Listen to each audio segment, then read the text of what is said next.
Күзләр җитә диеп, моңсуланма. Күзләрдә бит үзгә матурлык. Күрәсеңме? Алтын шәл ябынган һәр бер агач. Нинди хузурлык. Саулармысыз, хөрмәтлеләребез? Исәнмесез, мөхтәрәм тамашачыларыбыз. Көзнең әлеге матур көннәре сезгә көтелмәгән шатлыклар, бәхет, иминлек алып килсен дигән теләктә тапшыруыбызны башлыйбыз. Алдагы 2 сәгать дәвамында манзара тапшыруының иҗат төркеме һәм без Алмаз Гәрәев белән Ләйсән Хөснуллина эшләячәкләр. 2 сәләтле композитор, аранжировка остасы һәм саунд-продюсер, ягъни проектның иҗади һәм техник лидерлары Владимир Федоров белән Артур Җамалетдиновның иҗат җимеше ул Әбием Project. Минем янымда ашсу остасы Алмаз Төхфәтуллин. Һәм без аны белән хәзер бик тәмле генә нәрсә ясыйбыз, Алмаз? Ривиоли. Иртәнге сәгать 4-тә Казанга килеп төштек. 4-тә килеп төшкәннән соң кая барырга? Үземчә күрсәтергә тырыштым инде менә. Халык хәзердә яши, безнең дингә тартылып яши. Шау чәчәкләр атып утыручы алмагычларга хозурландык. Хәзер мин сезне Италиягә чакырам. Тагы да ныграк кызыктырасың. Табигаты белән хозурланырга түгел, алар әзерли торган ризыкларның берсе равиоли ашарга. Равиоли? Ашарга яратабыз без. Равиоли безнең пилмәнгә дә охшаган. Ләкин эшлеге урынына ит түгел, башка әйберләр кулланалар. Алар баллы да, тузлы да булалар икән. Равиолины итальяннар гына түгел, biz de yaratып ашыйбыз. Безнеңчә рауя буладыр инде. Хәерле икән, хөрмәтле тамашачылар.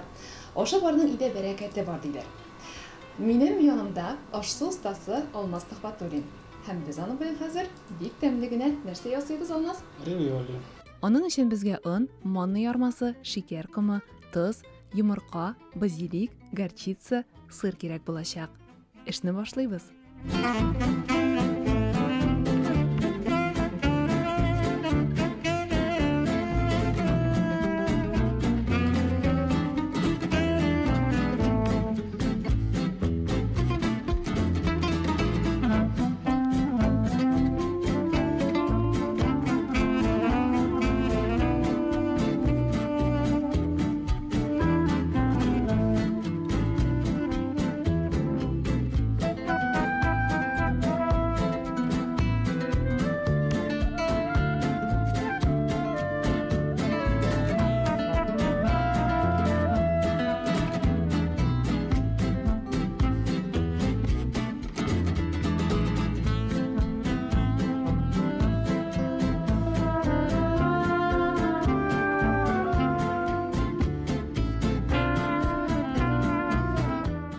Шушындай матур гына, җиңел генә равиолиларыбыз әзер булды. Инде хәзер нишлибез, Алмаз? Хәзер без аны пешерәбез. 5-6 минут кайнаган суда.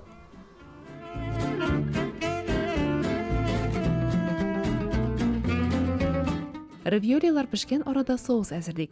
Аның өчен сөт өстен кастрюльгә салып җылытабыз һәм горчица стибез. Сыйкча куерганчы плитә өстендә тотабыз. Соусыбыз әзер.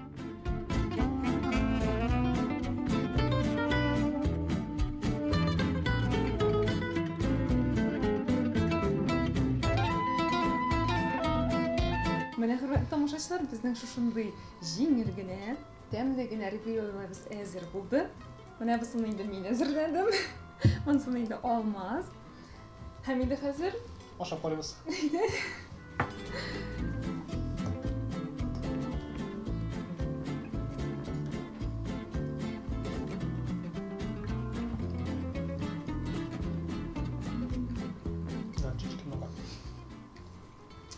Без сервис тәмлекләрен. Хөрмәтле тамашачыларыбыз, искиткеч ризык булды бу. Бик зур рәхмәт сиңа, Алмаз. Ашларыгыз тәмле булсын, иртәләрегез хәерле үтсен. Бер мәкаль искә төште әле. Нәкъ ашаган кебек булды. Равиолилар өчен бик зур рәхмәт. Беләсең килсә, ашның күзе икмәктә, тукның кызы итәктә икән. Хәзер без инде тамак ягын кайгырттык. Жырлап алсак та була дип әйтте ди. Иске җырларны заманчалаштырган бер төркем бар. Менә аларның җырларын яшьләр дә бик ярата, һәм әлбәттә инде безнең әниләр, әтиләр дә бик яратып тыңлый икән. Әбием Project дип атала үзе.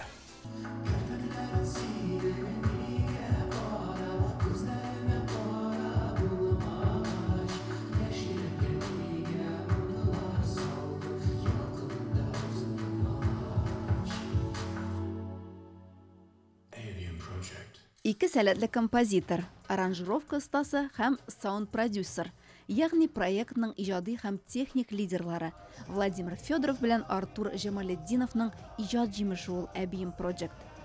Бу егетләрнең татар һәм Россия эстрада йолдызлары белән эшләү тәҗрибәсе зур. Россиянең ремикс конкурсларында даими җиңүче, гимннар, корпоратив җырлар яздырып, күп кенә яшь башкаручыларга тылсымлы музыка дөньясына юл ачкан шәхесләр алар. Объединившись, решили то, что хотим создавать свой продукт. Свою музыку. Берләшеп үзебезнең иҗатыбызны булдырырга уйладык. Ул иҗат милли музыка нигезендә булырга тиеш дигән карарга килдек. Фольклорны электрон музыка белән бәйләп, онытыла башлаган, онытылган көйләрне үсеп килүче буынга яңача, заманча итеп җиткерергә тырыштык.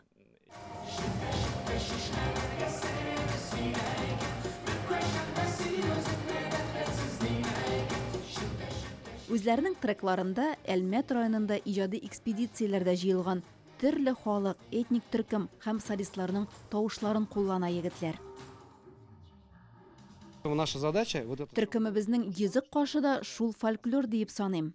Безнең бурыч борынгы җырлар, көйләр онытылмасын, югалмасын өчен аларны заманча музыкага яраклаштыру. Яшьләр фольклорны әлегә аның кыйммәтен дә, яңгырашын да бәяләмәскә мөмкин. Электрон музыка аша без милли рухны үстерергә тырышабыз. Әбием Project егетләре профессиональ дәрәҗәдә берничә уен коралында уйный. Дарбука, барабан, курай, сыбызгы, кубыз, гитара, трекларга махсус динамика һәм заманча яңгыраш бирүче тимәле уен коралларында. Инструмент дарбука дип атала. Мин аны Төркиядән алып килдем. Ул шулай яңгырый.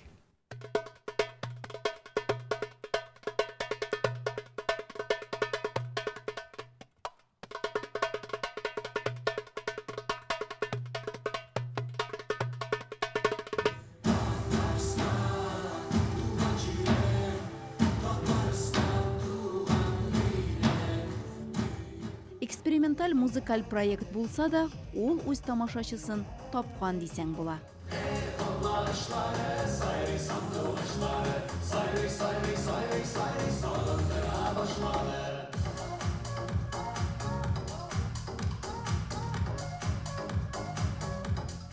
Бездә бар да үз тәртибе белән барайым, менә ашадык, җырладык, хәзер кинәсе генә калды. Әйе, мода никадәр генә кыдырәтле, мавыктыргыч нәрсә булмасын, кыска гомерле инде. Кыска гомернең сәбәбе кеше табигатының гел яңалыкка, терлеккә омтылуы.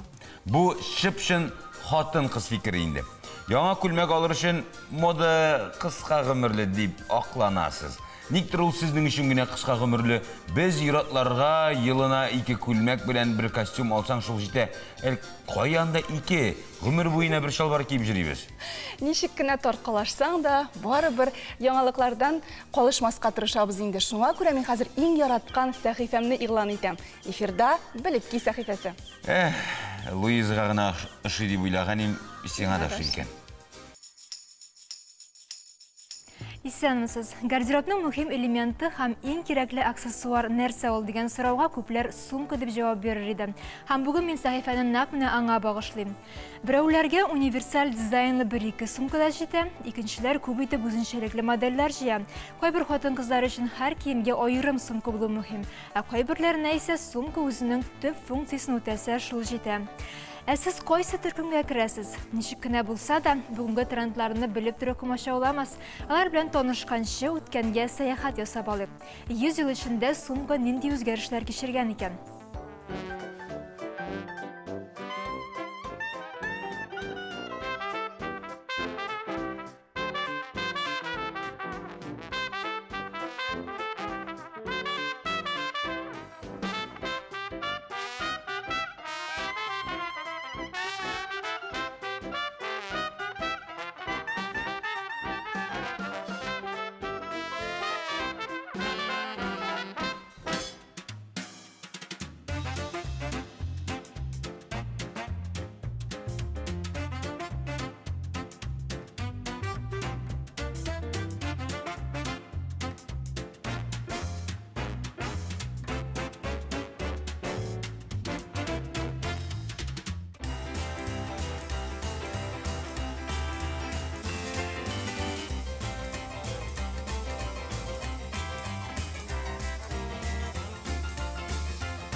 Мода һава торышы кебек үзгәрүчән, бу сумкаларга да кагыла. Инде бу сезонда актуаль трендларга күз салыйк. Зур замшы сумка. Ниндидер элементлар, металл фурнитураларсыз булса, тагы да яхшы. Мондый сумкалар жылы свитер, фактурлы кышкы трикотаж белән аеруча килешә.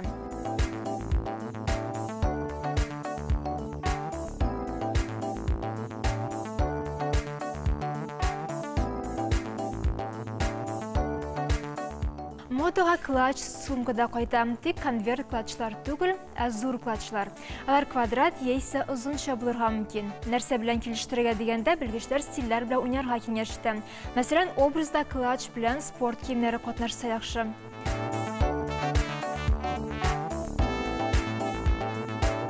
Трендлар арасында рюкзак та бар, әмма бу без күреп ияләшкән рюкзак түгел. Аның капчык формасында өстән бау белән тарттырып куя торганы модада булачак.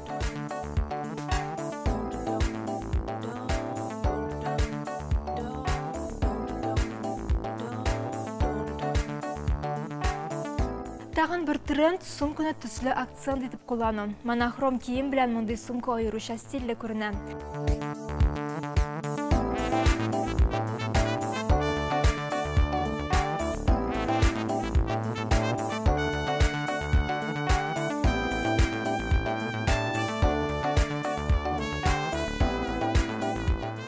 Зур размерлы XXL сумкадан берничә сезон подиумнан төшми, әмма кыска буйлы кызларга бу тренд белән мавыкмаска киңәште. Шулай да иң популяры булып хобби сумка кала бирә. Идеаль хобби сумка ул каркассыз, әмма форманы яхшы тота торган калын тукымадан тегелгән.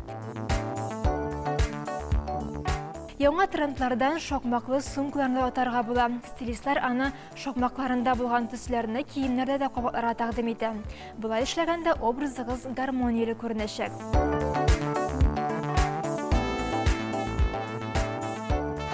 Иң кыюлар лаклы һәм металл фактурлы сумкалар сайлый ала.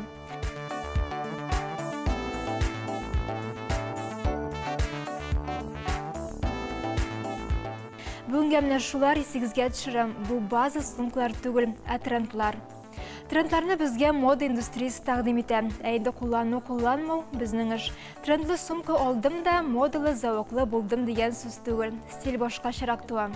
Һәр вакытта да үзегезнең индивидуаль стильне булдырырга тырышыгыз. Аннан соң инде трендлар турында уйланырга була. Мин сезнең белән сау булашам, матур күзләр телим.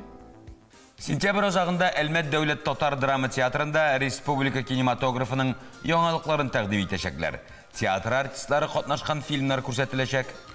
Аны караганнан соң актерлар тамашачылар белән аралашачак. Бу хакта драма театрының матбугат үзәгендә хәбәр иттеләр. Тамашалар 28 сентябрьдә режиссер Илдар Яхфаровның «Исәнмесез» фильмы белән ачылачак. Исәнмесез. Мәдәният өлкәсендә булган башка яңалыкларны Идел Кыямов җиткерер. Исәнмесез, хөрмәтле телевизор караучылар, мәдәни вакыйгалар белән таныштыруыбызны дәвам итәбез. Николай Катанов Казан университеты һәм Казан Руханилар академиясе профессоры, Казан шәһәре музееның тарих этнография бүлеге директоры, күренекле этнолог һәм көнчыгышны өйрәнүче. Көнчыгышка экспедиция ярдәмендә танылу һәм дан ала. Ул 4 ел Үзәк Азия буйлап сәяхәт итә. Күргәзмә экспедициядә җыелган предметларны тәкъдим итә. Алар якут, бурят, кыргыз, уйгур, калмык, монгол, Шуаш, Мари һәм башка халыкларның көнкүреш һәм мәдәни традицияләре белән таныштыра. Казан рәссамы Александр Лопаткинның шәхси күргәзмәсе НЛО дип атала. Күргәзмә исеменең 2 варианты бар. Кайбер лаборатория тәҗрибәләре һәм берничә кызыклы объект. Алар күргәзмә эштәлеген тулысынча ача. Абстракт стильдә башкарылган эшләр, дизайн, рәсем һәм декоратив сәнгать элементларын берләштерә. Горький һәм Шаляпин музеенда минем замандашларым күргәзмәсе ачыла. Казанның Байназар Альменов исемендәге 3-нче балалар сәнгать мәктәбе укучыларының иҗади эшләрен тәкъдим итәчәкләр. Балалар 75 эштә үз карашларын белдерәләр. Күргәзмә музей кунакларын бик күп якты төсләр, игелеклелек, яхшылык, хыяллар, өметләр һәм планнар тулы балачак дөньясына алып керә. Балалар яшьтәшләренең тәҗрибәләрен беләчәк, олылар яшүсмер буынның нәрсә икәнен искә төшерәчәк. Әкият Курчак театрында «Серая шейка» спектакленің премьерасы. Сұры муын исемлі кішкіне үрдәк қанаты сыну сәбәплі қышқа жылы яқларға ұша алмай. Оңа қырыс қышны үткәрерге туры келешек. Мәкірлі түлкі дә сағалый. Рух нықлығы һәм яқшылыққа үміт сұры муынға барлық қиынлықларын үтәргә булыша.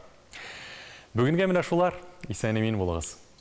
Мен яратам мыңлы кізләріңні, кізләрдән мен бәхет сұрадым. Икебізге ортақ бәхет ізләп, мен урадым Казан урамын деп язған күренекле дәүләт һәм җәмәгать эшлеклесе, шагыйрь, Татарстанның халык язучысы, республикабызның Габдулла Тукай исемендәге дәүләт премиясе лауреаты Разил Вәлиев. Әле мактаулы исемнәрен тагы да дәвам итеп булыр иде. Гөлчәчек Баһавиева белән дә алар бергә уздылар Казан урамын. Хатирәләр дәрьясын барлап, яшьлек елларын искә алып, шәһәребез матурлыгына сокланып кайттылар. Разил Вәлиевның Казан белән танышуы елга портыннан башланган. 11-нче сыйныфны тәмамлагач, Мәдәрис Әгълам белән Казан дәүләт университетына укырга керергә дип, пароходка утырып, баш калага юл тоталар. Әлдә хәтерлим 1 кило чамасы помидор алдык бугай, 1 буханка ипи алдык һәм пароходка кереп утырып, 4-нче класста әкрен генә Казанга таба йөзеп киттек. Иртәнге сәгать 4-тә Казанга килеп төштек, 18 сәгать килә иде вакытта пароход. 4-тә килеп төшкәннән соң кая барырга? Әле генә кояш чыгып килә. Без Казанда бер кемне дә белмибез, кая барырга икән дә белмибез. Бердән-бер беләбез, университетка барырга кирәк. Университетка сәгать 4-тә барып булмый бит инде. Университетка барганча без уйладык, әйдәгез без язучылар союзын, язучылар берлеген эзләп табыйк әле. Чыктык мәйданга, елга порты алдындагы трамвайлар килә. Безнең трамвайны гомердә дә күргәнебез юк. Аңа кергә курыктык утырырга. Аннан соң инде автобусларга да утырырга кыймадык, троллейбуска да әкрен генә җәяү киттек. Иртә таңнан матбугат йорты янында басып торучы 2 малай күз алдыгызга киләме? Йөзләре таныш язучылар яннарыннан үтә, әмма аларга дәшәргә кыймыйлар. Бер заманны карыйбыз, Бауман урамын тутырып, ярда бер зур гәүдәле, бәхәбәт гәүдәле бер кеше килә. Бу Зәки Нури дип кычкырып җибәрдек. Чөнки Зәки Нуриның шаллыга да, Түбән Камага да килгәне бар иде. Безнең әдәби бердәшмә дә шигырьләребезне укып, алып китеп Казанда бастырганы бар иде. Шул сөйнеп аның каршысына йөгереп чыктык. Ул инде, "О, шаллы бандитлар, нишләп йөрисез безне?" дип шунда шаярым шаяртып каршы алды да, колыбыздан җитәкләп, икебезне дә матбугат йортына, анда 2нче катка язучылар союзына алып кирип китте. Алып кирип китте, үзенең бүлмәсенә алып кирде, өстәл янына утыртты да, алдыбызга икебезгә 2 ак битле кагаз куйды һәм ручка бирде. Языгыз ди. Без әйтәбез, нәрсә языйк? Яшь язучы, яшь шагыйрь дип языгыз ди. Разил Вәлиевтән, Мәдәрис Әгъламовтан, Татарстан язучылар союзының җаваплы сәркатибе, җаваплы секретары Зәки Нурига гариза. Казан дәүләт университетына укырга керүем сәбәпле миңа матди ярдәм күрсәтүегезне сорыйм дип. Без язып куйдык та, имза куйдык та, уларны алып чыгып китте дә. Берничә минуттан соң безне инде бухгалтериягә чакырдылар һәм икебезгә дә, Мәдәрискә дә, миңа да 30,000 сум акча тоттырдылар. Без шаккаттык инде. Ул вакыттагы 30 сум акчаның зорлыгын күрсәгез, бүгенге 30 мең шекелләр инде ул. Ул вакытта минем кесәмдә 12 сум акча бар иде. Әле мин шаяртып сөйләдем соңыннан. Иван Грозный Казанны алырга 300 мең гаскәр белән килгән, мин Казанны алырга 12 сум акча белән килдем дип сөйли торган идем. Торыр урын да юк бит. Зәки Нури анысында кайгырта. Татарстан кунакханәсенә шылтыратып урын таптыра. Тулай торакка кадәр шунда яшәп торалар. Зур йөрәкле, киң күңелле шундый кешеләр очрамаса, күпләрнең язмышы башкача киткән булыр иде бәлки. Торыр урын дигәннән, Разил студент вакытта 1 елны тулай тораксыз кала. Танышлары яши торган Федосеев урамындагы бер йортта кунып йөри башлый. Ул җимерек йорт, җиргә иңеп биткән йорт, Вәли баба йорты иде. Моңа кадәр дә бу йортта шактый күренекле кешеләр яшәгән булган. Мәсәлән, Роберт Әхмәтҗанов монда шулай ук урын тапкан булган үзенә яшәргә студент вакытларында, бераз соңрак та инде. Композитор Әнвәр Шәрәфиев та монда яшәп алган. Hem bu yurtның хуҗасы бик тә күркәм кеше иде, Вали бабай. Ул вакытта ул трамвай троллейбус идарәсенең мәдәният йортының директоры иде. Һәм бик тә укымышлы кеше иде. Мин аның менә шушы җимрәк йортның чардагында Эмерсон дигән Америка философының китабын табып, ул 18-нче гасырда чыккан Шак каткан идем аны укыганнан соң. Ул Эмерсонның ул китабы минем бөтенләй дөньямны, фикеремне, рухи дөньямны бөтенләй үзгәртеп җибәрде. Менә шушы йортка мин килеп ияләштем. Бер-ике кич кундым, әмма ләкин җегетләр күп, бер бүлмәдә 5-6 егет яши. Мәйдан була яшәп булмый бит. Ул йортның кырыендагына тавык китәге аңа терәп салынган. Вали бабай, мәйтәм, сезнең тавыгыз юк бит. Әйдәгез, мин бу тавык китәген сүтим дә, кирпеч табып, шунда бер яңкырма корып куйым. Ул әйтә, булдыраларсыңмы соң ди.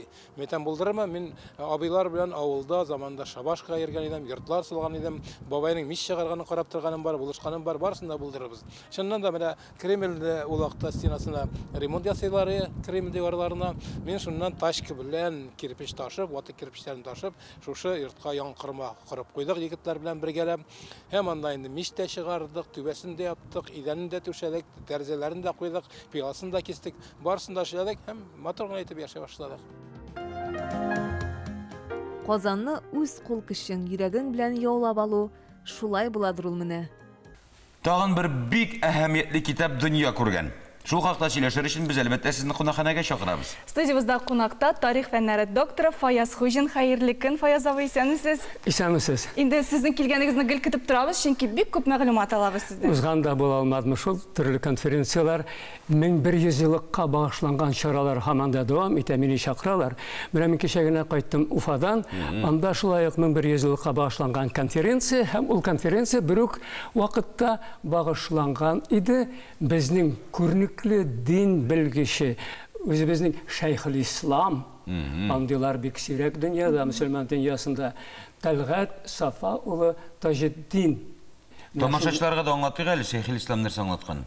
Ул шушы диндә бик күп эшләр эшләп, төрле башлангычлар белән чыккан кеше. Андыйлар сирәк 10-нчы гасырда барлыкка килә, менә шушы абруйлы исем, почетлы титул әйтергә кирәк. Аннан соң бераз битеп тора ул, хәзерге вакытта яңадан аны кире кайтардылар. Теге күп эшләгән кешегә бирелә. Безнең Тәлгать Таҗетдин хәзрәт шундыйлардан. Менә аның бераз биографиясе белән танышырга телим. Аны белмәгән кеше юк. Мөселман дөньясында, Татарстанда, Башкортстанда гына түгел, безнең Россиядә гына түгел. Шуңа күрә аның турында күбрәк сөйләмәкче булам. Киләсе елга аңа 75 яшь тула. 1948 елда туган ул, Казанда, 12 октябрьдә. Аннан соң укый 27-нче урта мәктәптә, Казанда. Укуны бетергәч ул керә. Әллә кая түгел, профтехучилищега слесарь булып эшли, синтетик каучук заводында, һәм шул вакыттан дингә бирелеп китә. 13-14 яшьләрдә ул мәчеткә йөри башлый. Аннан соң аны җибәрәләр Бухарага, бу бит инде электән килә торган бер традиция. Бухарада ул укый. Дин белеме алыр өчен.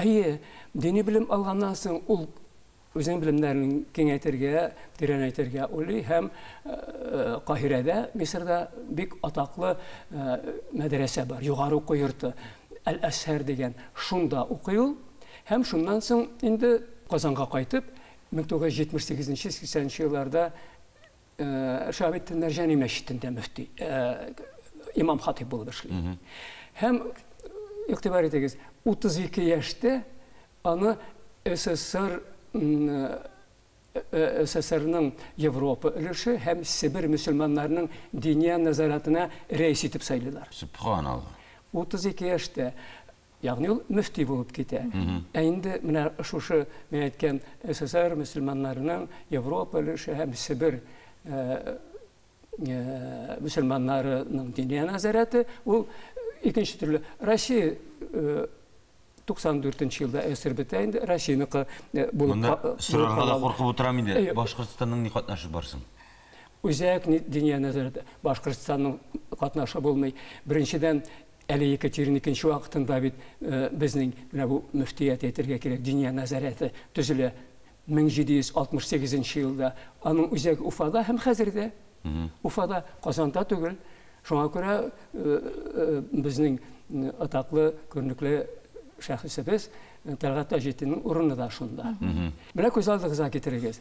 80-нчы еллар әле СССР яши һәм ул оештыра беренчеләрдән булып безнең мөселманнарның хаҗга баруын. Хаҗга бару. 1989 ел ул гомумән ниндидер бурылыш ел булды. Беренчедән 1100 ел ислам динен кабул итүгә безнең хиҗри буенча ансы 1100 ел булды. Әйме шул тикле зур чаралар үткәрелде бу ишрактан һәм инде төзелә башлый. Бу инде хәзер бит үзгәртеп кырулар чоры әйтергә кирәк. Яңа гасыр башлана дигән сүз. Һәр яклап, мәчетләр төзү башлана. Уйлап карагыз, бүтән СССРда 90 мәчет була барлыгы. Хәзер 4000-нән артык мәчет һәм аларны төзү өчен актив рәвештә башлап җибәрә Тәлгат Таҗетдин. Кайсы гына шәһәрне алып карагыз, үзебезнең Казан, Уфа, Казандагы 1000 артык. Татарстанда гафу итегез. Мәчетләр төзү, мәсәлән, атаклы мәчет Тәүбә Яршалыда аның инициативасы белән төзелә. Мәчет бер нәрсә, мәдрәсә төзү, мәдрәсәләр барлыкка килү, имамнар кирәк бит мәчеткә, ансы да Тәлгат Таҗетдиннең эше. Мәчетләр төзелгән, арткан саен бит әлендә хезмәт куючы, дин юлына истәп чакырып торучы хәзрәтләр дә кирәк. Менә шуларны әзерләү эшендә ул үз өстенә ала һәм бик уңышлы башкарып чыга. Хәзер дә проблемалар бардыр инде аның, әмма бит башлап җибәрү иң авыры. Әле бит коммунистик идеологиядан да арынып җитә алмыйбыз. Дингә караш та икенчерәк төрле, әйме. Шуңа күрә ул бөтенсен менә булдырды. Аллаһка шөкер. Теге Башкорт Уфада ул аша мәдрәсә, ул мәдрәсәне хәзер Россия Ислам университеты итеп үзгәртәләр, андыйлар бер генә булмый. Ягъни мәсәлән, үзебезнең кайсы гына дин өлкәсендә әйтәм, кайсы гына өлкәне алып карама, Тәлгат Таҗетдиннең роле зур. Алай гына түгел. Ислам динен бөтен дөньяга тарату түгел, таныту. Бит безнең СССРны алып карагыз, аның территориясы зур. Көнчыгышта безнең төрки халыклар, үзбәкләр, төркмәннәр, казаклар демәсәң, әйме, алар арасында менә аралашу дин буенча гына түгел, гомумән барлык яктан да, экономик яктан да, сәяси аралашуларда һәм мөселманнар безнең СССРда гына түгел, Россиядә гына түгел, чит илләрдә дә бар. Менә шушы аралашуны, алар белән контактлар урнаштыруны ул үз өстенә алды. Без инде сезнең дәресләрдән аңлыйбыз, чөнки һәр вакыт дин белән дәүләт алар тыгыз бәйләнештә, элемтәдә булганнар. Һәм бер-берсенә ярдәмче, дус тату булганда, әлбәттә бу бары тик уңай нәтиҗәләр бирә. Шулай бит килеп чыга. Менә шуның шешмә башында безнең Шәйхүл Ислам Тәлгат Сафа улы Таҗетдин турында. Сез кыскача гына китапның эчтәлеген һәм шәхеснең дахилыгын ачып бирдегез. Тулырак танышасы килгән кеше әлбәттә китапны кулына алып, танышып, укып чыгарга тиеш. Шулай булса. Әлбәттә, бик кызык язылган, бик кызыклы мәгълүматлар тупланган. Рәхмәт, Файз абый. Бик зур рәхмәт сезгә. Үзебезгә дә бик күп мәгълүмат алдык. Рәхмәт ясың. Гомумән тарихыбызда динне таратучы да, танытучы шәхесләр дә бик күп. Киләчәктә дә нәкъ шулай булсын иде.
Белгечләр фикеренчә, уен уйнаганда бала мәгълүматны тизрәк һәм җиңелрәк үзләштерә икән.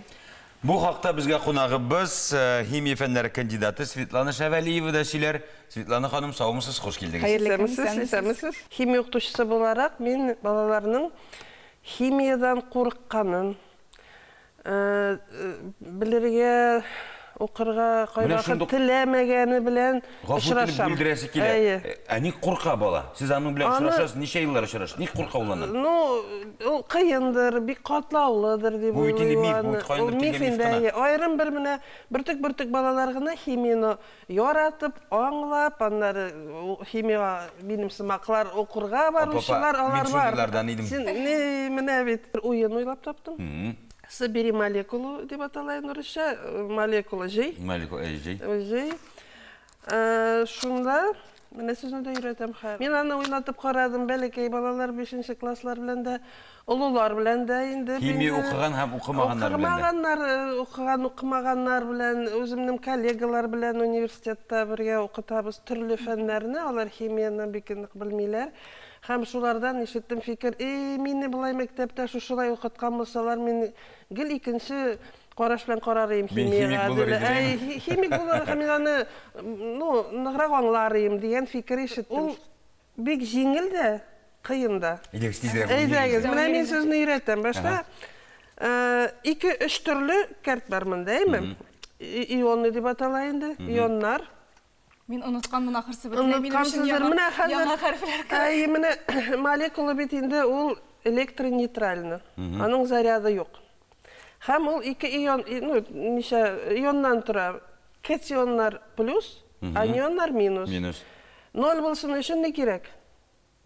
Шул минус белән плюсләрнең чагыштырмасыннан 0-га чыгарга кирәк. Суммасы 0 булырга тиеш. Яшел картлар бар, яшел белән язылган картлар бу анионнар минус. 3 минус, 2 минус, 1 минус булырга мөмкин, әйме? Кызыллар бар, булары катионнар инде.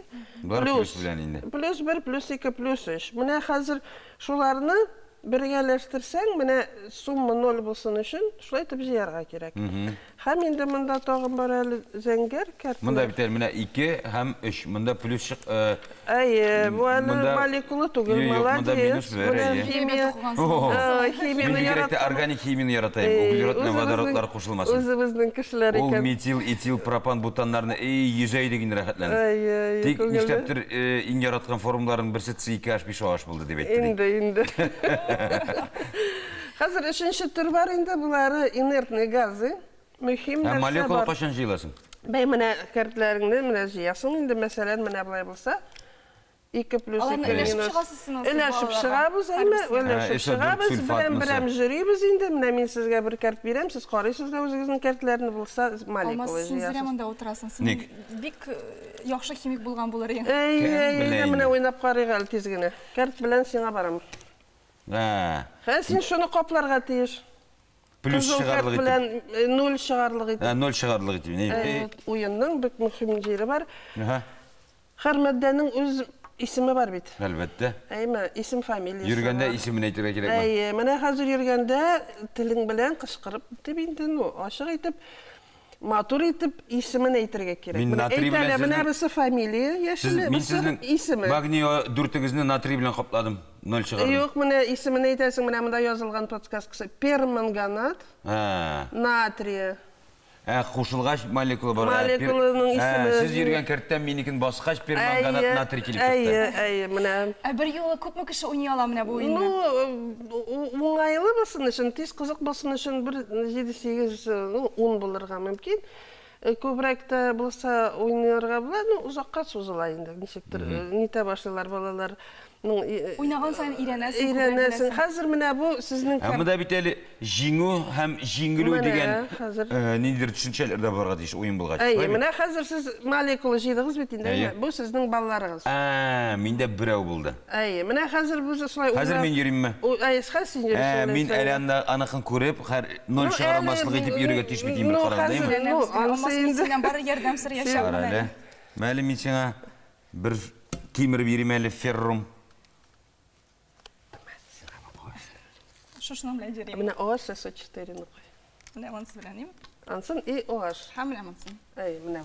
Әйе шул. Ниш беләсең ни өчен? Феррумда 3 плюс, әйме? Сульфат. Бу юк, хәр исемен әйтәсе килә бит. Гидроксидта 1 минус, монда SO4-тә сульфатта 2 минус. Димәк, 1 минус 2 минус күпме була? Ну, 3 минус була. Димәк, 3 плюсны каплый да гидроксид, тимер гидроксиды сульфат килеп чыга, әйме? Гидрокса, сульфат, железо була инде. Сульфат, тимер. Менә синең эшкәрттән торган бер балың рәхим итегез. Бөтенебез ярдәм итеп. Ну хәзер без инде алтыга тутырабыз инде гадәттәгечә, әйме? Һәм шулай уен дәвам итә инде. Әйе, хәзер уен аңлашылды, тагын без белмәгән нинди ягы бар? Без сез белмәгән бик мөһим ягы бар. Хәзер сезнең балалар җыябыз бит инде, әйме? Картлар җыйыла. Сездә бер балда булмады бит әле. Ну мин җөрмәдем бит әле пока. Хәзер балалар безнең молекула авырлыгына тигез. Ансы да бар. Менә хәзер молекул авырлыгын санарга кирәк, аңарга Менделеев таблицасы кирәк, әйме? Молекуляр массын дисез. Молекулярный масса, әйе. Хәзер натрий, мәсәлән, 23 грамм мол инде, 1 марганец, 4 кислород. Шуларны балалар инде карап, таблица Менделеевны белән танышып, аңлашып, аның ничек анда нинди, әллә нинди хәрефләр язылган, әллә нинди цифрлар аларның мәгънәсен беләләр, әйме? Һәм молекулярный массаны санарга өйрәнеп инде, шулай ярышып, бик кызык итеп уйнайбыз. Кунакка килеп шундый үзегез уйлап тапкан кызык, мавыктыргыч уен белән таныштыргыч өчен рәхмәт. Яусын, бүтән республиканың бүтән мәктәпләренә дә үтеп кирип, кызыксыну уятып, балаларга бары тик химия фәненә карата мәхәббәт кенә арттырсын. Мин дә уйнадым һәм искә төшердем әле. Бик зур рәхмәт сезгә. Рәхмәт сезгә. Хөрмәтле тамашачыларыбыз, бездә кунакта химия фәннәре кандидаты Светлана Шәвәлиева иде. Безнең тапшыруыбыз дәвам итә. Ташкент шәһәренең татар мәдәни агарту үзәгендә кул эшләре түгәрәк эшли башлаган. Дәресләргә йөрүчеләр татар халык костюмнарын хәситә, изү, аяк киемнәре тегәргә өйрәнә икән. Түгәрәкне үзәкнең өлкән буын вәкилләре уздыра. Бу дәресләрнең максаты татар киемнәре мисалында халкыбызның тарихын, гырыф-гадәтләрен, мәдәниятен һәм йолаларын өйрәнү һәм әлбәттә аларны яшьләргә өйрәтү. Милләттәшләребез тормышындагы башка яңалыклар хакында Ләйсән Гайнуллина җиткерде. Ләйсән, рәхим ит, сүз сиңа. Хәерле көн, мөхтәрәм тамашачылар, республикабызда һәм чит төбәкләрдә яшәүче милләттәшләребез. Үзбәкстанда Ефәк юл инжесе 14-нче Ташкент халыкара кинофестивале узган. Аның программасы бик бай. Дөньяның 40 иленнән 2500-дән артык иҗат әһле катнашкан. Республиканың 20 төбәгендә осталык дәресләре һәм очрашулар оештырылган. Бу хакта тулырак хәбәрчебез Сәрвиназ Каримова сюжетында. Дөньяның 40 иленнән 400-дән артык чит ил катнашучысы. Алар арасында дөнья күләм танылган кино йолдызлары да бар. Дөнья күләм җыелган 150 фильм, 60 мастер-класс, 20-дән артык иҗади очрашу. Булар барысы да 14-нче Ташкент халыкара кинофестивале. We're from Pakistan and we came here to participate in cinema in 5 days. It's been quite an experience. Без 5 көн эчендә кино конкурсына катнашучылар буларак килдек. Бу безнең өчен кызыклы тәҗрибә булды. Без монда кино төшердек һәм бирегә кабат кайтачакбыз. Без Үзбәкстанга беренче тапкыр килдек. Фильм төшерү вакытында без берничә шәһәрне карарга да өлгердек. Шәһрисабыз, Хива, бу бик шәп булды. Үзбәкләр бик ачык һәм күңелле кешеләр. Без алар белән бик җылы мөнәсәбәтләрдә. Хәзер аларны үзбездә кунакка көтәбез. Кызыл келәм буйлап 40 илдән киноиндустрия йолдызлары үтте. Алар арасында Такеши Китано, Люк Бессон, Бурак Озчивит, Тимур Бекмамбетов кебек дөнья күләм танылганнары да бар иде. Я родился, вырос в Ташкенте и до 17 лет. Мин Ташкентта туып үстем һәм 17 яшькә кадәр монда яшәдем. Мин монда һәр вакыт кунакка кайтам. Бу шәһәрне бик яратам. Ташкент икмәк шәһәре искиткеч фильм һәм ул китап буларак та басылып чыкты. Үзбәкстанда барысы да бик кунакчыл, һәр вакыт ачык йөз белән каршы алалар, тәмле милли ризыклары белән сыйлыйлар. Здесь принимают как родного гостя, причем пытаются угодить. И закормят, и обласкают, и покажут все, что хочется. Безне үз туганнары кебек каршы алдылар. Монда сине ашаталар да, кайгырталар да, чөнки сине чын дус итеп күрәләр. Мин Үзбәкстанга бик рәхмәтле. Кичәне дөнья күләм танылган актер Арман Ассан алып барды. Чара кысаларында дөнья кинематографы үсешенә өлеш керткән өчен премиясы лауреатларын бүләкләү булды. Искәртеп узабыз, быел кинофестиваль Шанхай хезмәттәшлек оешмасы саммитына багышланган. Аның быелгы утырышы шушы көннәрдә Үзбәкстанның Самарканд шәһәрендә уза. Ул һәр агачның җылысын, холкын, исен сизә. Бөгрстанда яшәүче Искәндәр Мөхәммәтшин агачтан төрле әйберләр ясый. Күңел җылысы кушылган җиһазлардан нур сирпелә. Агач телен белүче оста нинди материалларны үз итә икән? Бу хакта Оренбург өлкәсеннән үз хәбәрчеләребез. Искәндәр Мөхәммәтшин агачларда утырткан йортта төзегән бер генә түгел иш ул үстерүче агач эше остасы. Бөгрсларның иң хөрмәтле кешеләренең берсе. 13 яшьтән әтисез калдым. Bizning стройка bitmagani, станоклар bitmesi var. Не то что мындыга бар, эттерgelер, калевкалар, рубанкалар, фуганкалар, браулар bitmesi var. Хәзерге мастерское урыны элеккемал сарай. Күмәрченең беренче эшләре агач тартмачыклар була. Соңрак урманчы булып эшләгәндә зур җиһазлар ясарга керешә. Беренчесе имәннән карават була. Йорт җиһазлары өчен иң кулайы имән агачы икән. Урындыклар, стәлләр оннан яхшы килеп чыга. Имәнне халык элек утын итеп якса, ә хәзер аңа кытлык. Агачтан эшләнгән аяклары, аркалары сырлап, бормалы-сырмалы, гаҗәеп бизәкләр белән бизәлгән шкаф, киштә урындыклар, ныклы стәл. Хәзер инде Искәндәр Мөхәммәтшинның эшләре өлкәдән тыш Россия төбәкләренә дә таралган. Пензада, Саратовта, Мәскәүдә, Нижний Новгородта, Казанда, бу авылларда, особенно татар авыллары, Әсәкәй, Галеулы, в общем, каягына юк. Астраханда да бар. Матур бизәл эшле, зауык белән эшләнгән савытлар. Гаҗәп бит. Гади куллар белән шул кадәр камил әйберләр ясап була икән. Менә бу имән, бу орех, аны май белән мин обрабатывать, аннан воск белән полировать, впитать итәм. Бөтенесе и суны түзәү. Шулай да кулдан ясалган әйберләр бүген дә игътибар үзәгендә. Чөнки һәр эшләнмә эксклюзив. Кабатланмас бизәлешләре белән алар үз фантазиясына таянып иҗат иткән останың рухи байлыгын һәм дөньяга карашын сүрәтли. Бүгенге җиткерәсе мәгълүматлары менә шулар иде. Исән-имин булыгыз.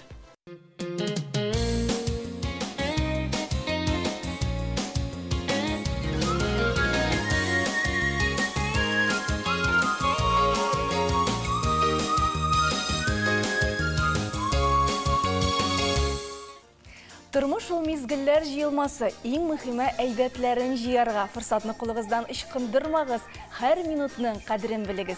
Йөрәгегезне, тормышыгызны шатлык, мәхәббәт белән тутырыйк. Шул хәтлек тутырыйк, хәтта менә артып, түгелеп, шәшелеп калырлык булсын. Көнегез күңелле очрашуларга, матур аралашуларга бай булсын. Без үз чиратыбызда, тапшырубызда булачак кызыклы мизгелләр белән сезне таныштырырбыз. Безгә күрешергә сәбәпләре туса иде. Жан дусларым сезнең белән очрашып торсак иде. Сәгать 7 тулып киткән, сыер савар вакыт җиткән. Кичесендә калдыралым сыерны саттык күптән.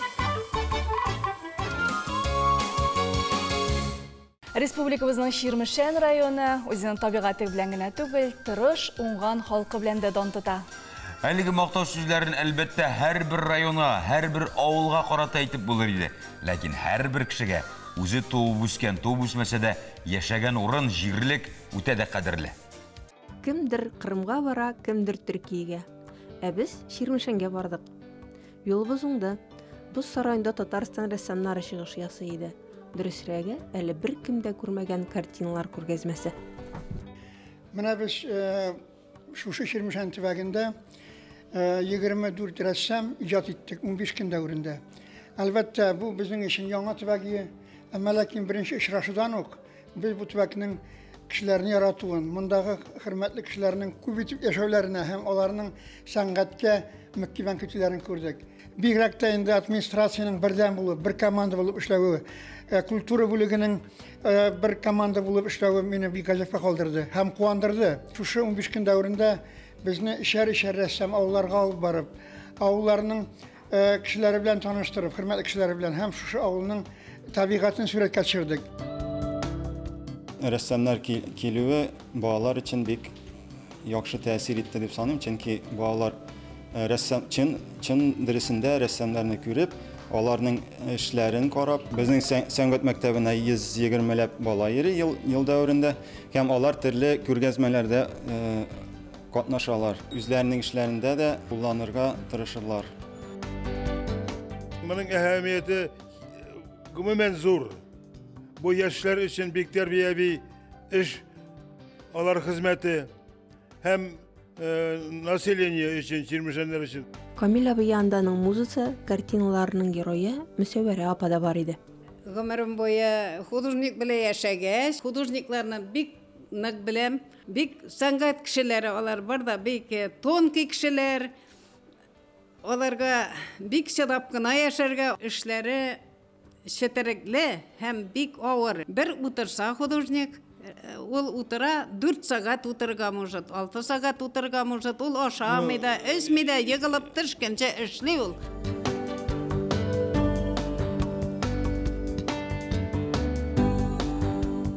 Иң әүвәл монда килеп җиткәч, Ширмшан районына безне сокландырды матур табигать, ягымлы кешеләр, тизек, матур биналар, йортлар. Якында гына бик матур менә күркәм мәчет бар. Шул мәчетне күрсәтәсе килде. Үземчә күрсәтергә тырыштым инде менә халык хәзер дә яши, безнең дингә тартылып яши. Кешеләргә инде мин телим, алар карап соклансыннар, дингә якынайсыннар. Дингә якын кешеләргә шатлыклы булыр бу сюжет дип уйлыйм инде. Менә үземчә шулай дип иҗат иттем инде бу үземнең картинамны. Һәм инде менә 40 көннең урасы бер була дигәндәй, безнең инде пленерыбыз шушы төбәктә төгәлләнеп килә. Һәм менә үзегез күрдегез, безнең монда инде 28гә якын картина иҗат ителде. Һәм без аларның барысын да бүләк итеп калдырабыз шушы төбәккә. Һәм инде бу төбәктә birinci kартина галереясының фундаменты нигезе булып тора дип ышанабыз. Хөрмәтле рәссамнар, сезнең белән без бүген Ширмешан җирендә җыйсызланып эшләдек. Һәм әлбәттә күргәзмә шу хәлдә күңелле булды. Без монда тагын кайтырга хәзер. Мода никадәр генә кыдырәтле, мавыктыргыч нәрсә булмасын, кыска гомерле инде. Кыска гомернең сәбәбе кеше табигатының гел яңалыкка, төрлелеккә омтылуы. Бу шыпшын хатын кыз фикере инде. Яңа күлмәк алыр өчен мода кыска гомерле дип акланасыз. Никтер ул сезнең өчен генә кыска гомерле? Без иратларга елына 2 күлмәк белән бер костюм алсаң шул җитә. Каян да 2 гомер буена бер шалбар киеп йөрибез. Ничек кенә таркалашсаң да, барыбер яңалыклардан калышмаска тырышабыз инде. Шуңа күрә мин хәзер иң яраткан сәхифәмне игълан итәм. Эфирда Белеп ки сәхифәсе. Луизага гына ошый дип уйлаганым, сиңа да ошый икән. Исәнмесез. Гардеробның мөһим элементы һәм иң кирәкле аксессуар нәрсә ул дигән сорауга күпләр сумка дип җавап бирер иде. Һәм бүген мин сәхифәне нәкъ менә аңа багышлыйм. Берәүләргә универсаль дизайнлы 1-2 сумка да җитә, икенчеләр күп итеп үзенчәлекле модельләр җыя. Кайбер хатын-кызлар өчен һәр киемгә аерым сумка булу мөһим, ә кайберләренә исә сумка үзенең төп функциясын үтәсә шул җитә. Ә сез кайсы төркемгә керәсез? Ничек кенә булса да, бүгенге трендларны белеп торып комачауламас. Алар белән танышканчы үткәнгә сәяхәт ясап алып. 100 ел эчендә сумка нинди үзгәрешләр кичергән икән?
Мода һава торышы кебек үзгәрүчән. Бу сумкаларга да кагыла. Инде бу сезонда актуаль трендларга күз салыйк. Зур замшы сумка. Ниндидер элементлар, металл фурнитураларсыз булса, тагы да яхшы. Мондый сумкалар җылы свитер, фактурлы кышкы трикотаж белән аеруча килешә.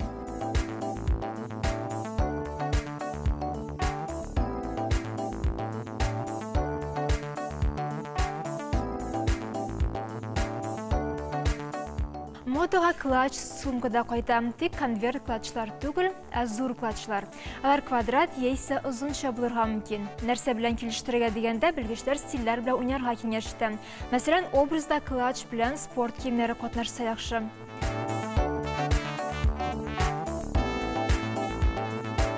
Трендлар арасында рюкзак та бар, әмма бу без күреп ияләшкән рюкзак түгел. Аның капчык формасында өстән бау белән тарттырып куя торганы модада булачак.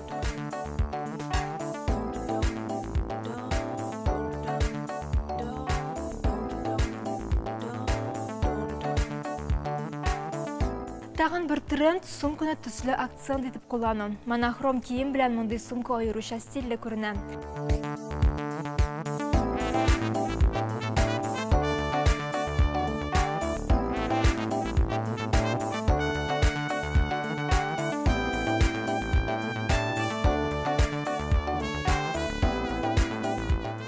Зур размерлы XXL сумкадан берничә сезон подиумнан төшми, әмма кыска буйлы кызларга бу тренд белән мавыкмаска киңәш итәм. Шулай да иң популяры булып хобби сумка кала бирә. Идеаль хобби сумка ул каркассыз, әмма форманы яхшы тота торган калын тукымадан тегелгән. Яңа трендлардан шокмаклы сумкаларны атарга була. Стилистлар аны шокмакларында булган төсләрне киемнәрдә дә кабатларга тәкъдим итә. Булай эшләгәндә образыгыз гармонияле күренәчәк.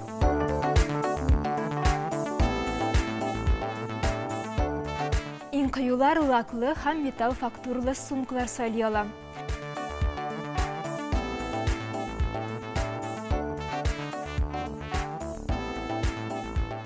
Бүгенге менә шулар исегезгә төшерәм. Бу база сумкалар түгел, ә трендлар.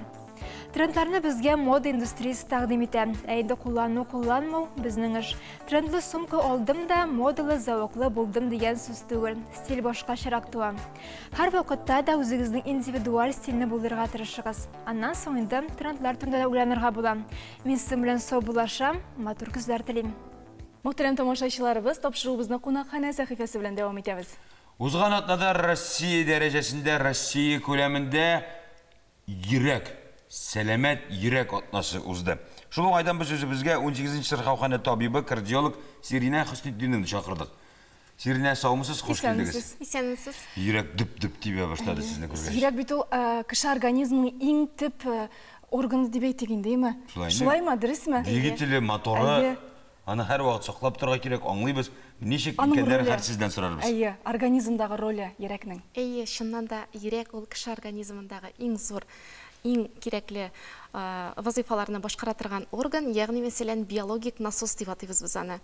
Менә без һәр көнне эшләгән вакытта да, ял иткәндә дә, йоклаганда да йөрәк үз эшчәнлеген туктатмый, һәр вакыт эшли. Димәк, ул бит бу сүзне әйтергә дә куркам хәтта. Туктаса бетте, кеше дә туктый дигән сүз бит. Ә йөрәк исән кешенең ул һәр вакыт бер туктаусыз гел эшләп тора. Гел эшләп тора. Әйе, менә якынча олы кешенең йөрәк эшчәнлеге тәүлегенә үзе аркылы 7000-нән артык литр канны әйләндерә. Һәм ул организмдагы бөтен органнарны кан белән тәэмин итә һәм кислород белән байыта. Аны ял иттерер өчен нишәргә кирәк? Аны ял иттерер өчен кешегә ял иттерер кирәк. Кешегә йоклаганда да эшли дип. Сәламәт булсын өчен иң беренче чиратта сәламәт яшәү рәвеше алып барырга кирәк.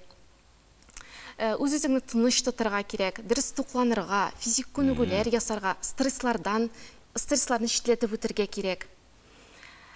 Хәзерге вакытта без һәрберебез стресслар белән яшибез. Чөнки стресслар алар йөрәккә бик нык тәэсир итәләр. Стресс ярдәмендә безнең кан басымы күтәрелә, йөрәк эшчәнлеге ритмы үзгәрә һәм ишемия китерә. Димәк, гади тел белән әйткәндә, булдыра алганча без йөрәккә карата булган авырлыкны киметергә тырышырга тиеш. Шулай бит? Аның эшчәнлеген инде җиңеләйтергә тырышырга тиеш. Аңа инде шул сез әйткән тормыш режимы да, стресс та бүтән физик күнегүләр, стресс барсыданырга керә. Без һәр вакыт дөрес тукланырга тиеш. Туклану безнең дөрес баланслаштырылган рацион булырга тиеш. Алар витаминнарга бай булырга тиеш. Аксым, май һәм углевод нормасы, тузны, шикәрне кирәгеннән артык кулланмаска киңәш ителде. Йөрәкне гел тикшереп торырга кирәкме? Менә диспансеризация үтәбез бит инде. Ул вакытта һәр вакыт йөрәкне күрсәтеп торырга кирәк кешеләргә. Авыртса да авыртмаса. Бик дөрес әйтәсез. Диспансеризация ул безгә бик күп авыруларны вакытыннан алда ул авыруларны булдырмаска булган очракта да аларны тиешенчә дәваларга ярдәм итә. Диспансеризациягә без 18 яшьтән алып 39 яшькә кадәр булган кешеләрне 3 елга бер тапкыр чакырабыз һәм 40 яшьтән һәр ел сайын чакырабыз һәм безнең диспансеризация 2 этапка бүленгән. Беренче һәм икенче этап диспансеризация. Без бу беренче этапта инде аеруча кан басымына игътибар итәбез, кандагы шикәргә, холестеринга, кандагы кислород күләменә, үпкәләрнең һава сыйдырышлылыгына игътибар итәбез, ЭКГ тикшерәбез. Икенче этап инде беренче этапта әгәр табиб нинди дә булса үзгәрешләр күрә икән кеше организмында, аларны җентекләбрәк тикшерергә җибәрәбез. Шулай ук хәзерге вакытта безнең онкология бик зур урын алып тора. Онкология кешеләрне дә тикшерәбез. Һәм йөрәккә УЗИ ясыйбыз. Йөрәк эшчәнлегенең ритмы бозылса, ул вакытта һәр вакытта да табибка мөрәҗәгать итүегезне сорыйбыз. Диспансеризация безнең һәр көнне сырхауханәләрдә үткәрелә. Диспансеризацияларга килегез, үзегезнең сәламәтлегегез турында кайгыртыгыз. Менә башка авырулар йөрәккә шулай йогынты ясый аламы? Шул ук менә мәсәлән, хәзер бит инде без көзгә аяк бастык, әкер генә кышка әзерләнәбез. Шул ук менә грипп, салкын тиюләр, бу инде пандемияны без әйтмибез дә, ансында исәп калсак тагы да яхшырак була. Менә йөрәккә бәйле булмаган башка авырулар шул ук йөрәк эшчәнлегенә йогынты ясый аламы? Шунысы бер шей иде безнең. Булар барысы да безнең менә хәзер йөрәк ишемиясе, йөрәк инфаркты һәм ишемия инсульты, алар югары кан басымы, булар барысы да йөрәккә бик нык йогынты ясыйлар. Ул йөрәккә тиешенчә кан килеп җитмәүдән, кислород килеп җитмәүдән булар барсы да бәйле. Димәк, йокы тойдырганчы йоклыйсы, режим белән ашыйсы, рационны сайлыйсы, сәламәт тормыш рәвеше алып барасы, һәм мизгелнең тәмен белеп яшәргә кирәк. Әле гына да түгел, нинди генә авырлык булмасын, һәр вакыт елмаеп, мин бар да яхшы дип стресска бирелмичә, Аллага шөкер дип яшәргә кирәк. Күтәренке күңел белән яшәргә. Сирина, тагын бер сорау. Сезнең киңәшләр менә бер кайчан да авырмас өчен. Әлеге киңәшләрне сез әлбәттә Татарстан Яңа Гасыр телерадиокомпаниясының интернет шелтәрләрендә таба аласыз. Безнең аның өчен инде төрле чаралар оештырыла. Шуңа күрә игътибар белән күзәтеп барыгыз. Без кугынагыбыз кардиолог Сирина Хөснетдинова белән саубуллашабыз. Һәм тапшыруыбызны дәвам иттерәбез. Миләшләр. Миләшкә кем генә үзенең сирен сөйләми икән? Миләшләрем тибрәләр, әкрен искән җилләрдә. Сагышларым бетәр бәгым, кайтсам туган җиргә. Миләшләрем, миләшләрем, сез минем сердәшләрем. Йөрәктәге сагышлардан түгелә күз яшьләрем. Миләшләрем, миләшләрем, сез минем сердәшләрем. Йөрәктәге сагышлардан түгелә күз яшьләрем. Йөрәктәге сагышлардан түгелә күз яшьләрем. Ил каршындагы миләшләр аңлагандай теләкне, чакыралар бушатырга сагыш тулы йөрәкне. Кардиолог белән сөйләшкәч, миләшләргә серләребезне сөйләгәч, йөрәккә җиңеләеп китте ахыры. Шулаймы? Бүген Әрдә шәһәребезнең Акчәчәкләр бульварында математика буенча 10-нчы һәм 11-нче сыйныф укучылары өчен түләүсез дәресләр узган. Дәресләр рациональ һәм иррациональ тигезләмәләрне чишү темасына багышланган. Бу хакта Казан мэриясе хәбәр итә. Saf havada baş miyі яхшырақ ішлей, шуңа да оқушылар әлігі теманы исләрендә қалдырғаннар деп ойлайым. Бу шәһәребездәге яңалык иде. Дөньядағы яңалыкларны әлбәттә һәр вакыт акча безгә Алия Сәлимҗанова җиткерә. Улан һәр вакыт саф һавада эшли. Димәк, яхшы килеп чыга. Игорь белән Анастасия Чачила үзләренең фатирында 13 сурикат тәрбияли. Беренче тапкыр әлеге җәнлекләр турында Игорь 90-нчы еллар башында документаль фильм караганда белгән. 2014 елда Чачила гаиләсе сурикат ала. Тора-бара гаиләләре ишәя. Махсус үрчетмиләр. Алдагы хуҗалары баш тарткан, тиешле тәрбия бирә алмаганнарны үзләренә сыендыралар. Не все сурикаты у нас живут. Бездә яши торган 13 сурикатның 9-ннан хуҗалары баш тарткан. Әлеге хайваннар өчен гаиләле булып яшәү бик мөһим. Пешерүме, телевизор караума, алар бөтен эштә катнаша. Урамда алар үзләрен яклаучы буларак хис итә. Этләрне күргәч тә киеренке кыяфәттә басып, иң элек якын тирәдәге хәлне өйрәнәләр. Безне сакларга тырышулары инде бу. Әгәр инде куркыныч янаса, һөҗүмгә дә ташланалар. Булардан тыш фатирда песи, керпе һәм йылан яши. Сурикатлар ялгыз калырга яратмый икән. Үзләре генә калган очракта Анастасия белән Игорь аларга мультфильм кабыза. Чачилалар кастрацияга каршы. Сабилар туа калса, алар өчен җентекләп яңа хуҗа эзлиләр. Иң мөһиме бәләкәчләр ышанычлы кулга эләксен. Мөхтәрәм тамашачыларыбыз, кунакханә сәхифәсенә рәхим итегез. Безнең студиябызның чираттагы кунагы, Наше время безнең заман фестивалендә катнашучы Дәүфит Әхмәтшин. Хәерле көн. Дәүфит, сәлам, хош килдең. Исем генә тора, Дәүфит, атаклы исем Әхмәтшин. Зур кеше дип ишетүем буенча зур кеше дигәнне аңлата инде. Дәүдән балалангандыр инде, тамыр сүз Дәү.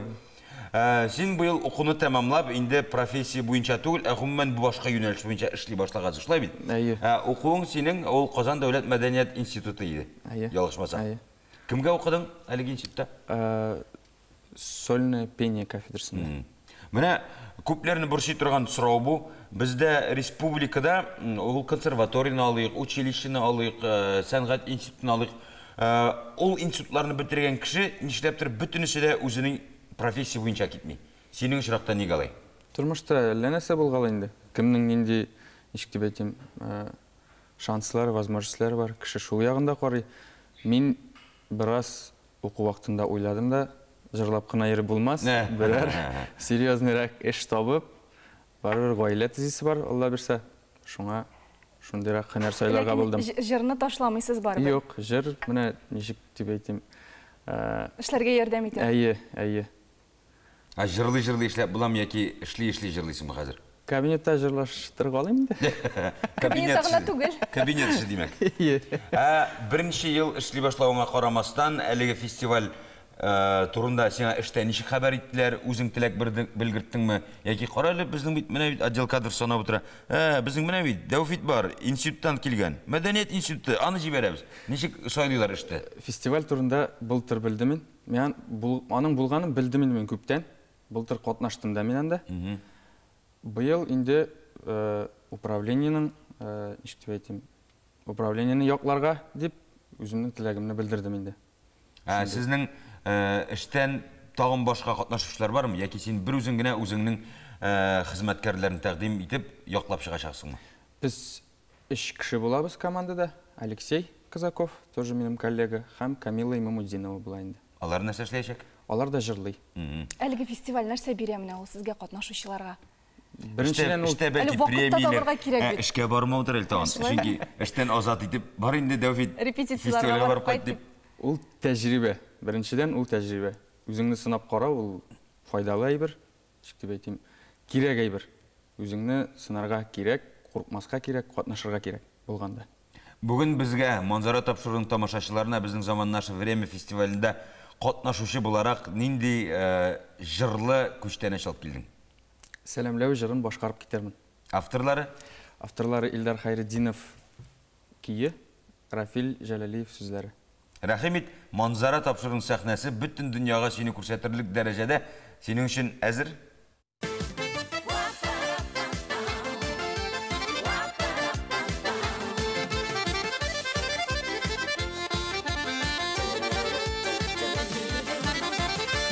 Sufisiler koynar suyu yüreğimiz türünde Bəxit dilep həmməyizgə jırlar sibən bugündə Bəxit dilep həmməyizgə jırlar sibən bugündə Sizgə bizgə görüşürgə Səbəbləri tutsaydı Can dostlarım sizinin bilə Uçraşıp dursak idi Sizgə bizgə görüşürgə Səbəbləri tutsaydı Can dostlarım sizinin bilə Uçraşıp dursak idi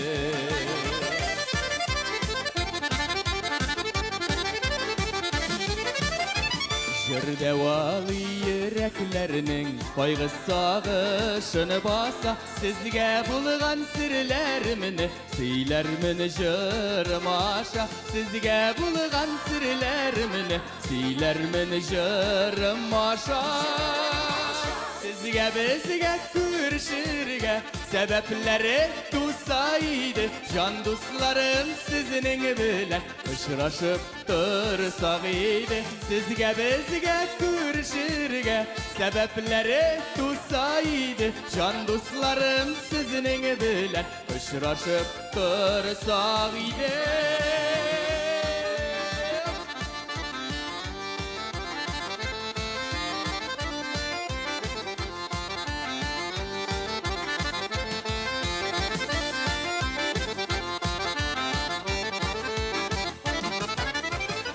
Sizge bizge görüşürge Sebepleri tutsaydı Can dostlarım sizinin bilen Uçraşıp dursak idi Sizge bizge görüşürge Sebepleri tutsaydı Can dostlarım sizinin bilen Uçraşıp dursak idi Can dostlarım sizinin bilen Uçraşıp dursak idi Uçraşıp dursak idi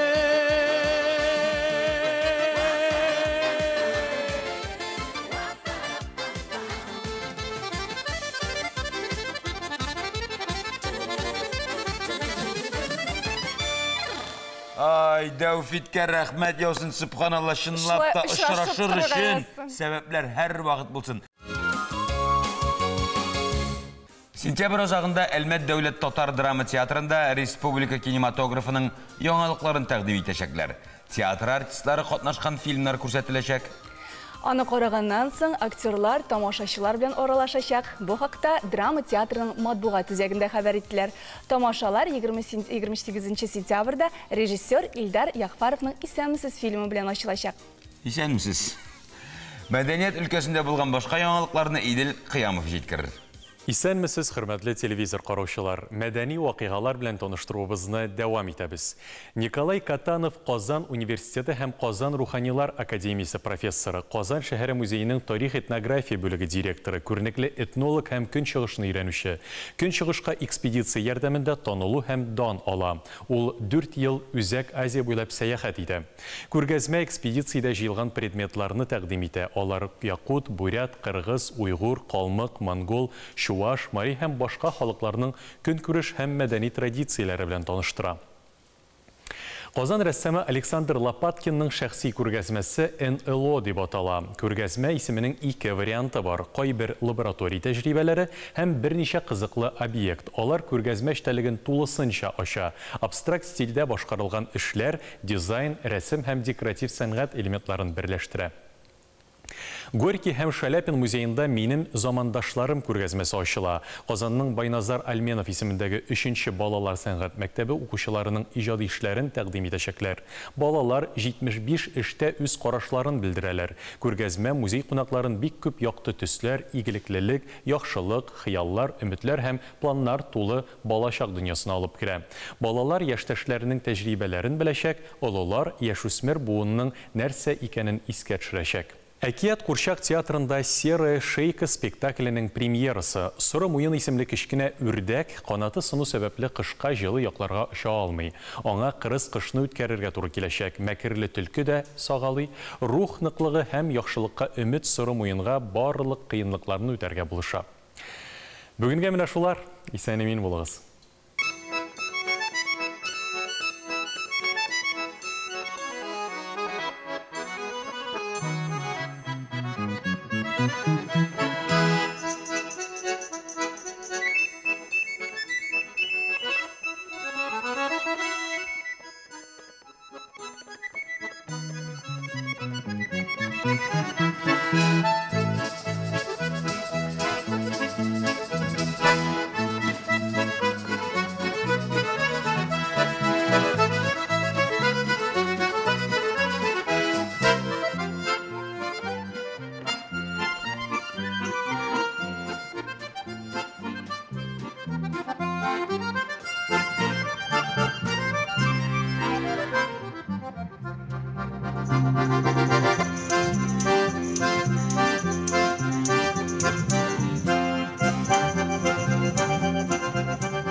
Білесің келсе, ашның көзі икмәктә, тоқның қызы итәктә екен.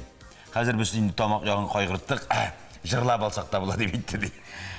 Иске жырларны заманчалаштырган bir төркем бар. Менә аларның жырларын яшьләр дә бик ярата, һәм әлбәттә инде безнең әниләр, әтиләр дә бик яратып тыңлый икән. Әбием Пролчук дип атала үзе.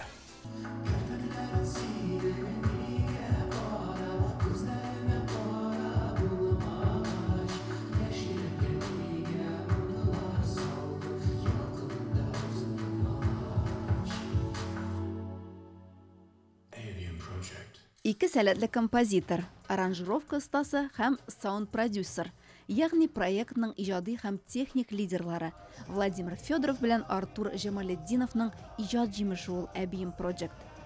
Бу егетләрнең татар һәм Россия эстрада йолдызлары белән эшләү тәҗрибәсе зур.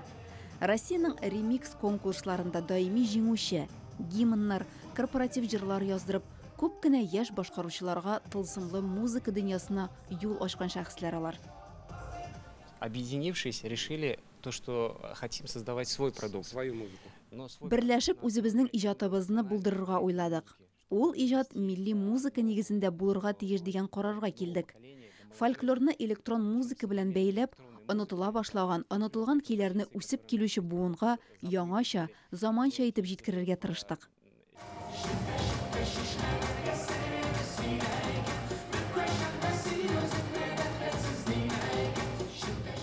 Үзләренең трекларында Әлмәт районында иҗади экспедицияләрдә җыелган төрле халык, этник төркем һәм солистларның тавышларын куллана егетләр.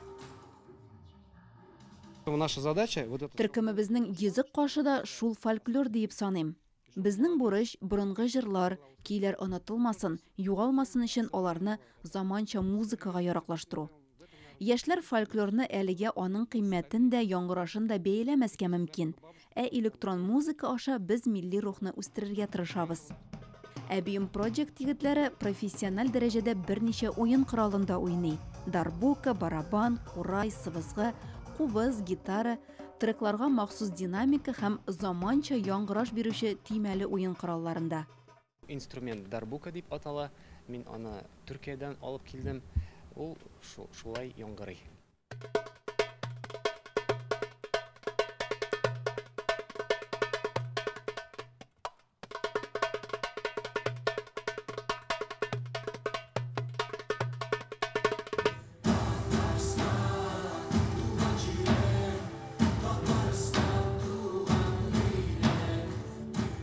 Эксперименталь музыкаль проект булса да, ул үз тамашачысын тапкан дисәң була.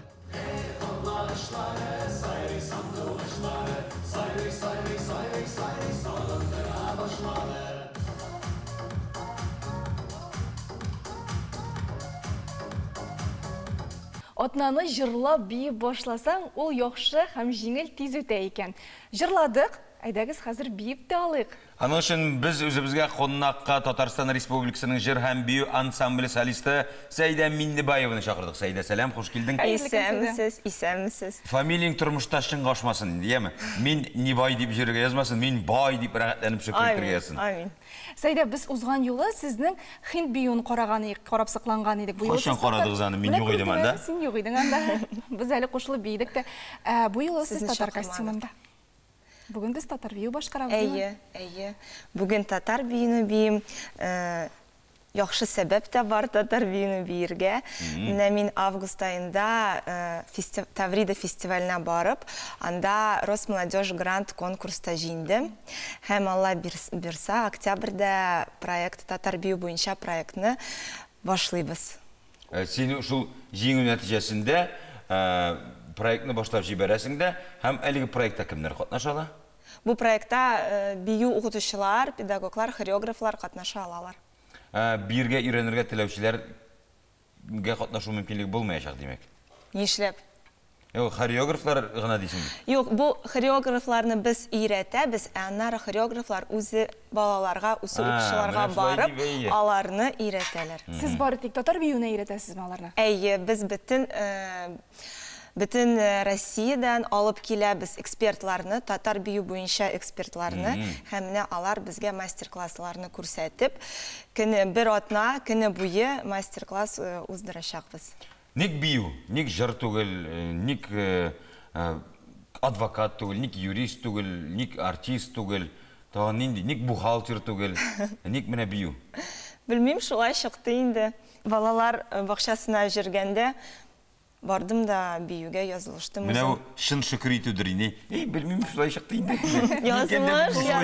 Шагачтың.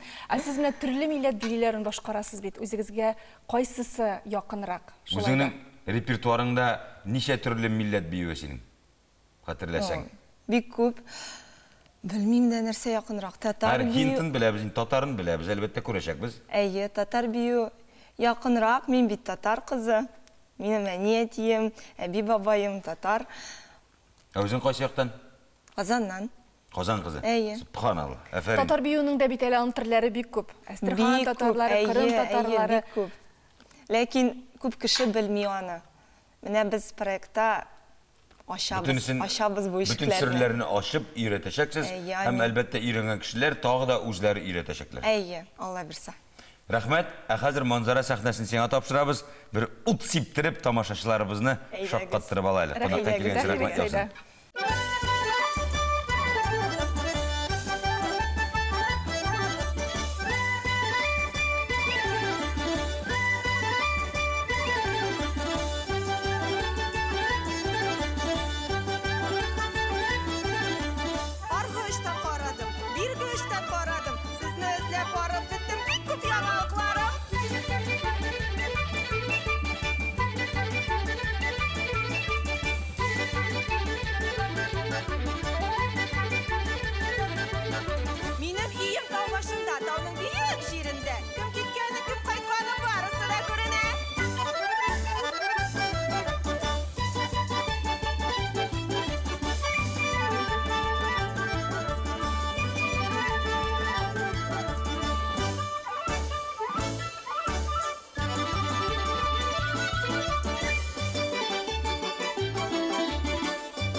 Браво!